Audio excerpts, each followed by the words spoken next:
A história da Páscoa, o Pessad, é uma daquelas que todo mundo acha que conhece, né? Mas e se por trás dos eventos que a gente já ouviu tantas vezes existissem segredos profundos, chaves espirituais que transformam completamente o nosso jeito de entender a redenção? Bom, é exatamente nisso que a gente vai mergulhar hoje. Vamos fazer uma viagem no tempo. Tenta imaginar a cena. Não é só um animal sendo preparado para um jantar, sabe? Era muito mais do que isso.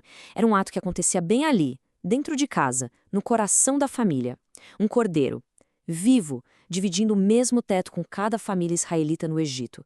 E não por algumas horas, mas por dias. E é aqui que o mistério começa a ficar interessante. Por que uma ordem tão específica assim? Amarrar o animal justo aos pés da cama. E essa espera toda, 4 longos dias. A resposta para essa pergunta, olha, revela o primeiro grande segredo de Pessach. Para a gente sacar a profundidade disso, a gente precisa entender o cenário da época. Aquilo não era só seguir uma regrinha, não. Era uma baita declaração de fé. Uma declaração pública e muito perigosa, feita por um povo que estava literalmente à beira de um precipício espiritual. E quando se fala em precipício, não é exagero. Para se ter uma ideia do perigo, a tradição judaica diz que, depois de 210 anos no Egito, o povo de Israel tinha afundado e chegado no 40º nível de impureza espiritual. Era o limite do limite. Pensa só o que isso quer dizer. Eles estavam a um passinho de se perderem para sempre, de serem totalmente engolidos pela cultura idólatra do Egito. Então, a intervenção de Deus não era só para tirar eles de lá fisicamente, sabe? Era um resgate espiritual urgente. O Eterno precisava criar um povo santo, um povo separado, e tinha que ser rápido, antes que fosse tarde demais. Ok, então vamos fundo nesse primeiro segredo. Aquele cordeiro, ele não era um bicho qualquer para os egípcios, de jeito nenhum. Ele era, na verdade, o centro da idolatria deles. Pois é, os egípcios adoravam o cordeiro como um deus da fertilidade. A palavra em hebraico para rebanho, que é tseon, está ligada aos desejos físicos. E, segundo os cabalistas, o culto egípcio era todo marcado pela imoralidade. Ou seja, aquele cordeiro ali dentro de casa representava exatamente tudo que Israel precisava abandonar. E aqui a gente vê a genialidade divina em ação. É brilhante. O Eterno mandou que eles enfrentassem essa idolatria no lugar mais íntimo possível, dentro de casa e, mais especificamente, na cama do casal. O comando era claro: matar o deus da luxúria que existia dentro deles e dedicar suas famílias a um único Deus. Forte, né? Beleza, agora a gente chega no segredo central da redenção. É uma revelação que vem lá dos ensinamentos do Zohar, o livro mais importante da Cabala. E a ideia é a seguinte: a libertação não veio pelo mérito de um tipo de sangue só, mas de 2. Israel foi salvo por uma combinação de 2 sangues, muito poderosos. O primeiro, claro, o sangue do cordeiro de Pessach, que representa o amor, o alto sacrifício. E o segundo, o sangue da circuncisão, o Brit Milá, que é o sinal da aliança eterna entre Deus e o povo que veio de Abraão. Então a sacada crucial é essa.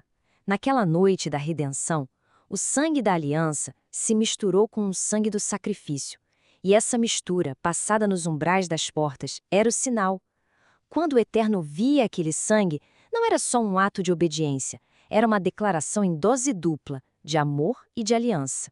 Era como se dissesse: esse povo aqui é meu. Mas não para por aí. Vamos avançar um pouco porque a história fica ainda mais profunda.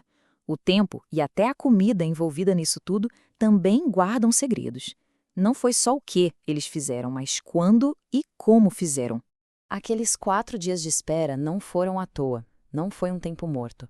Foi um tempo que Deus separou para techuvá, que é um período de arrependimento profundo, de olhar para dentro. Imagina só, cada família olhando para aquele ídolo egípcio amarrado ali dentro de casa e tendo que fazer uma escolha bem consciente. Afinal, de que lado eu estou? Eu pertenço a Israel ou meu coração ainda está no Egito? E aí entra o pão. A ordem era comer pão sem fermento.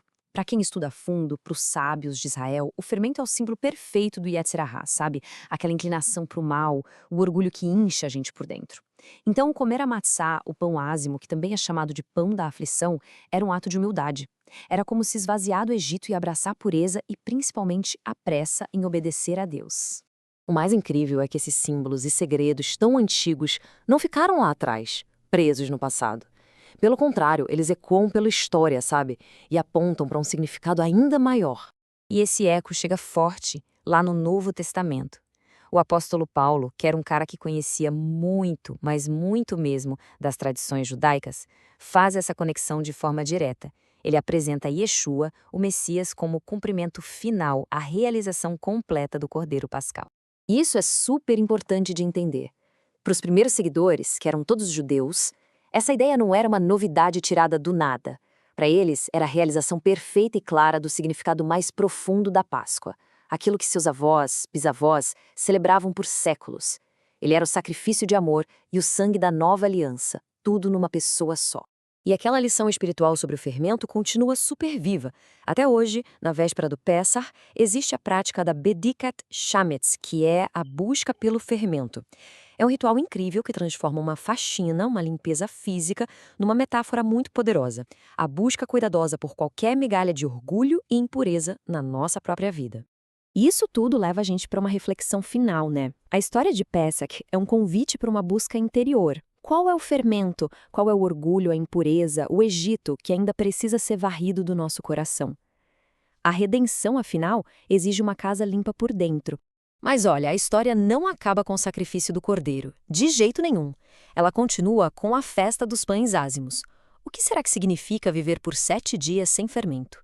E qual a conexão disso com o sepultamento do Messias? Bom, isso a gente vai descobrir na nossa próxima análise. Até lá!